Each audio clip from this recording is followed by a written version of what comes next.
Karachi ice cream ने अपनी नई ब्रांच का आगाज शाह फैसल कॉलोनी में कर दिया। कराची आइसक्रीम को पसंद करने वालों ने बताया कि मुनासिब रेट और बेहतरीन क्वालिटी पर अच्छी आइसक्रीम होने का सबूत पेश कर रही है। बहुत अच्छी थी, वेरी वेरी टेस्टी। और ये हम बहुत पुराने से खाते हुए आ रहे हैं। कॉलोनी नंबर 2 माशाल्लाह कराची आइसक्रीम पे आप चक्कर मारे हैं, यहाँ पर बहुत मज़ा आ रहा है, बहुत इंजॉय हो रहा है।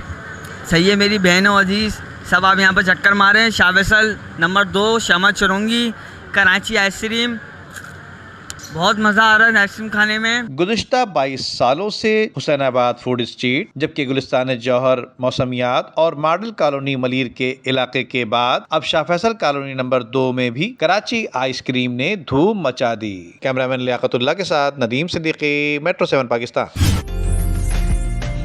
उम्दा में पकाएं और जी भर के खाएं।